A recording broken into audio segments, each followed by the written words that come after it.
जय हिंद दोस्तों, स्वागत है आपका मेरे YouTube channel study with Raman में। आज हम देखेंगे उत्तराखंड से जुड़े कुछ महत्वपूर्ण प्रश्नों को। तो चलिए बिना किसी देरी के शुरू करते हैं। हमारा पहला प्रश्न है, कुली बेगार प्रथा का हल निकालने के लिए खच्चर सेना की स्थापना करने वाले कमिश्नर का क्या नाम है? Option A Batten, B Trail, C Ramsay या डी बैकेट। इसका जो सही आंसर हो जाएगा वो जाएगा ऑप्शन बी कमिश्नर ट्रेल। ध्यान रखिएगा, कुली बेगार प्रथा का जो हल निकालने के लिए खच्चर सेना का निर्माण किया था वो कमिश्नर ट्रेल ने किया था। और कब किया था? 1822 में खच्चर सेना का निर्माण किया था। जानते हैं इनसे जुड़े कुछ और तथ्य, जैसे कि 1800, ध्यान रखिएगा, 1819 में इन्होंने पटवारी पद का सृजन किया था। पटवारी पद का सृजन किया। 1822 में ही आबकारी विभाग की स्थापना करी। आबकारी विभाग की स्थापना करी। इन्होंने ही कुमाऊं को 26 परगनों में विभक्त किया था। और 1815 में इन्होंने ही अल्मोड़ा से श्रीनगर डाक सेवा भी शुरू करी थी। 1829 में, ध्यान रखिएगा, 1829 में सस्पेंशन पुल का निर्माण भी कमिश्नर ट्रेल ने ही करवाया था। और 1835 में केदारनाथ मार्ग का निर्माण भी इन्होंने करवाया था। केदारनाथ मार्ग का, जो रुद्रप्रयाग टू केदारनाथ मार्ग था, उसका निर्माण भी कमिश्नर ट्रेल ने ही करवाया था। तो इतने फैक्ट्स आप कमिश्नर ट्रेल से याद रखेंगे। नेक्स्ट क्वेश्चन है, डोला पालकी आंदोलन किस वर्ष शुरू किया गया था? तो ध्यान रखिएगा, डोला पालकी आंदोलन किस वर्ष शुरू किया गया था? ए 1901, बी 1912, सी 1923 या डी 1930। तो इसका सही आंसर हो जाएगा ऑप्शन डी। इसका सही आंसर हो जाएगा ऑप्शन डी, 1930 में। डोला पालकी आंदोलन के जो प्रणेता थे उनका नाम था जयानंद भारती। ध्यान रखिएगा। और अगर आपसे पूछे डोला पालकी आंदोलन किससे संबंधित था, तो ये शिल्पकारों से संबंधित आंदोलन था। शिल्पकारों से संबंधित आंदोलन था। और कौन थे इनके प्रणेता? जयानंद भारती। इतना आप इस क्वेश्चन से याद रखेंगे। और एक और चीज़ आप याद रख सकते हो, जो जयानंद भारती थे उन्होंने इस आंदोलन में इलाहाबाद हाई कोर्ट में याचिका दायर की थी। इलाहाबाद हाई कोर्ट में, ध्यान रखिएगा। अगर आपसे पूछे किस कोर्ट में उन्होंने इसके लिए जो मुकदमा दायर किया था, तो वो इलाहाबाद हाई कोर्ट में किया था। नेक्स्ट है, टिहरी को किस शासक ने अपनी राजधानी बनाया था? ए प्रताप शाह, बी सुदर्शन शाह, सी कीर्ति शाह, डी मानवेंद्र शाह। तो इसका जो सही आंसर हो जाएगा वो जाएगा ऑप्शन बी, सुदर्शन शाह। ध्यान रखिएगा, 28 दिसंबर 1815 को सुदर्शन शाह ने टिहरी की स्थापना करी और टिहरी गढ़वाल की स्थापना करी और टिहरी को अपनी राजधानी बनाया। इसी डेट से उत्तराखंड में उत्तर पवार वंश की नींव पड़ी। उत्तर पवार वंश की नींव पड़ी। ध्यान रखिएगा, उत्तर पवार वंश के पहले राजा थे सुदर्शन शाह। सुदर्शन शाह के बाद बनते हैं भवानी शाह। भवानी शाह के बाद बनते हैं प्रताप शाह। प्रताप शाह के बाद बनते हैं कीर्ति शाह, फिर नरेंद्र शाह, और सबसे अंतिम जो होते हैं वो मानवेंद्र शाह होते हैं। ध्यान रखिएगा, इतना आप इस क्वेश्चन से याद रखेंगे। नेक्स्ट है, टपकेश्वर मंदिर कहाँ स्थित है? तो टपकेश्वर मंदिर कहाँ स्थित है? चमोली में, देहरादून में, हरिद्वार में या बागेश्वर में? तो इसका सही आंसर हो जाएगा ऑप्शन बी, देहरादून में। ध्यान रखिएगा, जो टपकेश्वर मंदिर है वो देहरादून में स्थित है।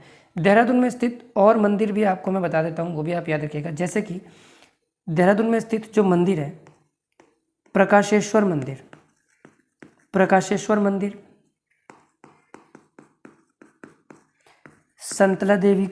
संतला देवी का मंदिर, माल देवता मंदिर, परशुराम मंदिर। इतने मंदिर आप देहरादून से याद रखेंगे। और एक और है बुद्धा टेम्पल, बुद्धा टेम्पल भी देहरादून में ही स्थित है। नेक्स्ट क्वेश्चन है लुएताब गुफा शैल चित्र उत्तराखंड के किस जिले में स्थित है? तो ध्यान रखिएगा उत्तराखंड में काफ़ी शैल चित्र मिले हैं, तो उसमें से लुएताब गुफा शैल चित्र कहाँ पर स्थित है? चमोली में, उत्तरकाशी में, अल्मोड़ा में या पिथौरागढ़ में?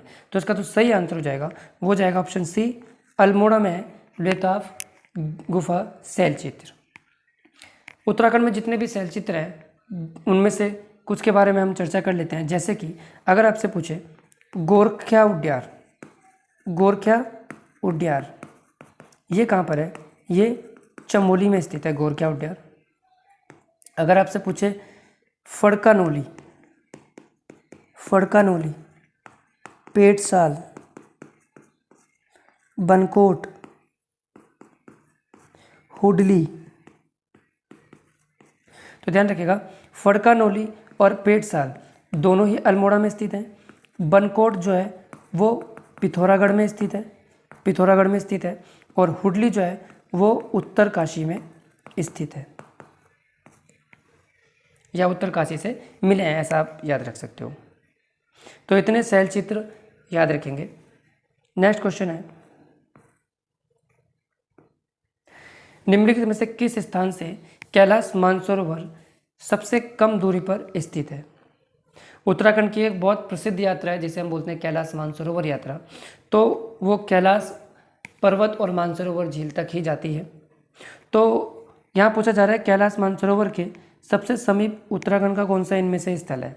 तो ऑप्शन ए है नारायण आश्रम, मायावती आश्रम, अनाशक्ति आश्रम या फिर तवा घाट। तो ध्यान रखिएगा इसका सही आंसर हो जाएगा ऑप्शन डी, तवा घाट। इसमें जो बाकी ऑप्शन दिए हैं जैसे कि नारायण आश्रम, तो नारायण आश्रम कहाँ पर स्थित है? अगर आपसे पूछे तो नारायण आश्रम जो है वो पिथौरागढ़ में स्थित है। मायावती आश्रम है वो चंपावत में स्थित है। और अनासक्ति आश्रम जो है वो बागेश्वर कौसानी में स्थित है। इतने आप इससे याद रखेंगे। नेक्स्ट है उत्तराखंड के किस स्थान पर नैनीसैनी हवाई अड्डा स्थित है? ए चमोली में, बी पंतनगर में, सी पिथौरागढ़ में, डी देहरादून में। तो इसका जो सही आंसर हो जाएगा वो हो जाएगा ऑप्शन सी, पिथौरागढ़ में। ध्यान रखिएगा उत्तराखंड में टोटल कितने हवाई अड्डे हैं? उत्तराखंड में टोटल 5 हवाई अड्डे हैं। सबके बारे में हम बात कर लेते हैं। जैसे कि जोलीग्रांट हवाई अड्डा, जोलीग्रांट हवाई अड्डा ये कहाँ पर है? देहरादून में है।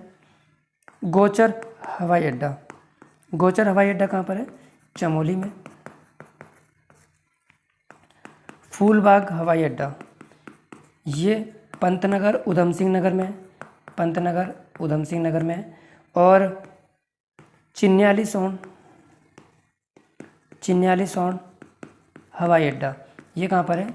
ये उत्तरकाशी में स्थित है। और 5वां जो है वो नैनीसैनी हवाई अड्डा है जो कि पिथौरागढ़ में स्थित है। अगला प्रश्न है राजा सोमचंद किस साम्राज्य से संबंधित थे? पाल वंश, चंद यादव वंश या इनमें से कोई नहीं। तो ध्यान रखिएगा सोमचंद इसका जो सही आंसर हो जाएगा वो जाएगा ऑप्शन बी, चंद वंश से या चंद साम्राज्य से ये संबंधित है। ध्यान रखिएगा कुमाऊं में चंद वंश की जो स्थापना थी वो सोमचंद ने ही की थी। और किस जिले में की थी या किस क्षेत्र में अगर आपसे पूछे तो चंपावत में, चंपावत में सोमचंद ने चंद वंश की स्थापना करी थी। अगला क्वेश्चन है निम्नलिखित में से या उत्तराखंड में जौनसारी गायक कौन से हैं इनमें से? ऑप्शन ए फकीर सिंह चौहान, बी बीना सिंह, सी सोमनाथ तोमर या इनमें से कोई नहीं। तो यहाँ पर जौनसारी गायक पूछे हैं तो इसका सही आंसर हो जाएगा ऑप्शन ए, फकीर सिंह चौहान। जौनसारी ध्यान रखना उत्तराखंड की दूसरी सबसे बड़ी जनजाति है, उत्तराखंड की दूसरी सबसे बड़ी जनजाति है जौनसारी जनजाति, जो कि मुख्यतः देहरादून वाले एरिया में निवास करती है।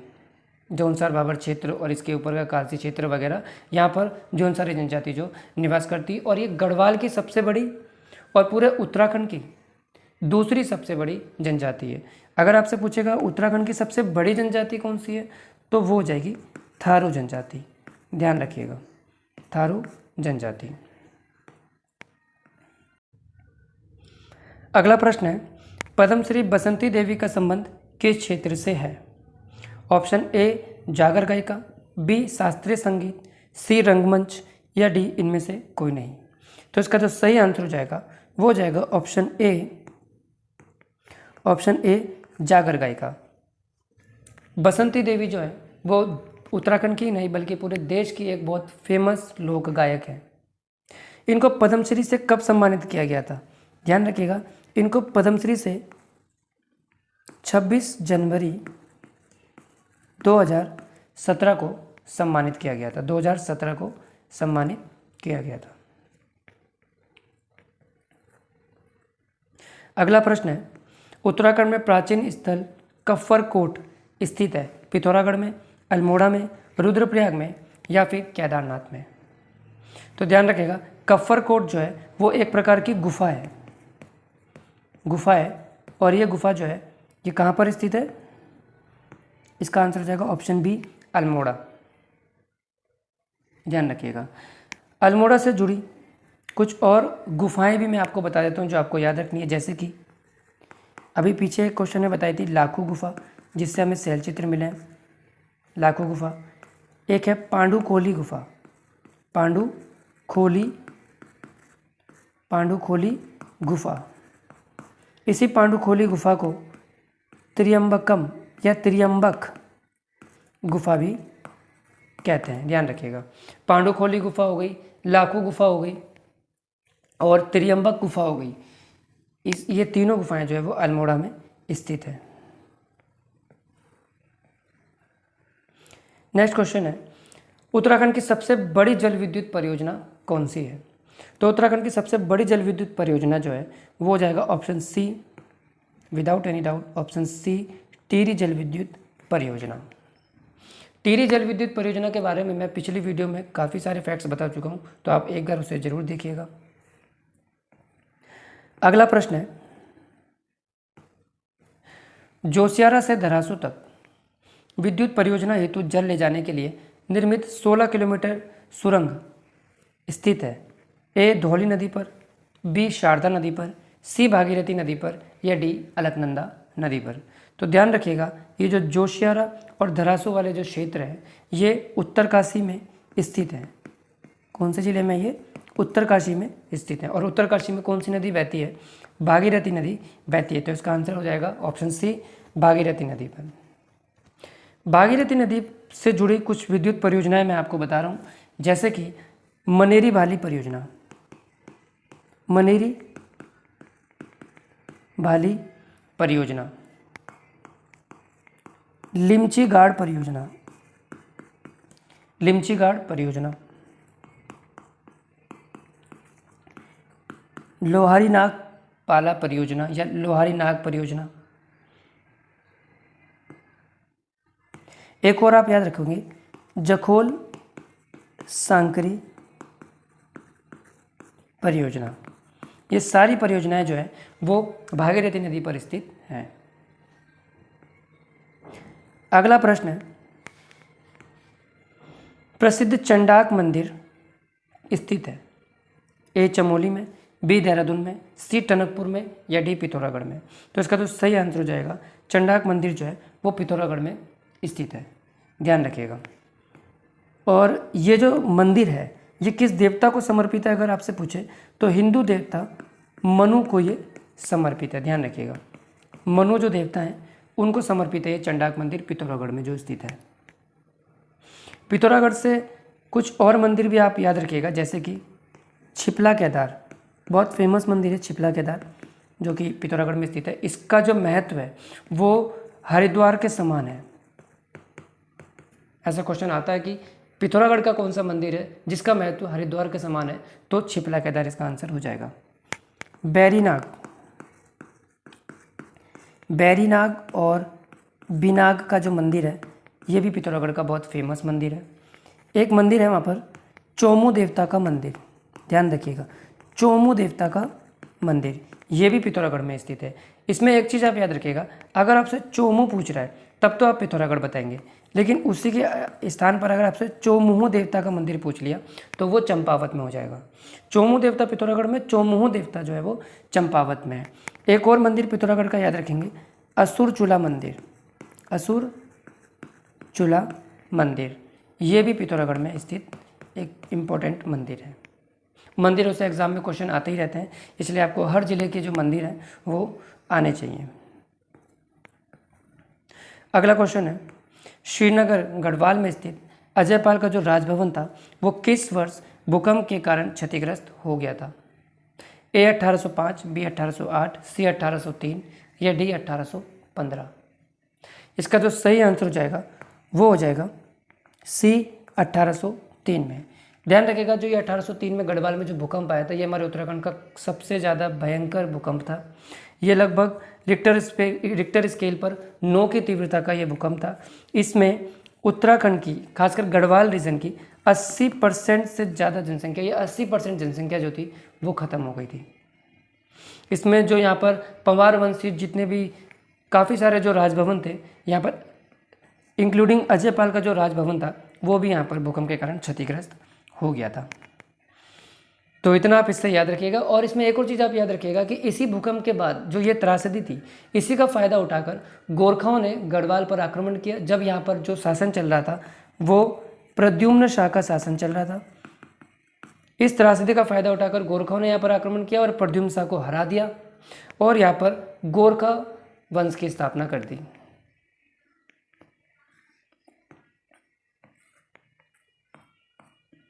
अगला क्वेश्चन है, निम्नलिखित में से किस वर्ष में नैनीताल में भारी भूस्खलन हुआ था? तो ध्यान रखिएगा, नैनीताल में जो भारी भूस्खलन जो हुआ था वो 1880, ऑप्शन ए इसका सही आंसर हो जाएगा 1880। इसकी पूरी डेट भी आपको याद रखनी है, 18 सितंबर 1880 को नैनीताल में ये बहुत भयंकर भूस्खलन आया था, जिसमें लगभग 151 लोगों की डेथ हो गई थी। नैनीताल में ये बहुत भयंकर त्रासदी थी, तो इसको भी आप याद रखेंगे। आपनाओं से भी उत्तराखंड एग्जाम्स में क्वेश्चन पूछे जाते हैं। हरिद्वार जिले का गठन कब हुआ था?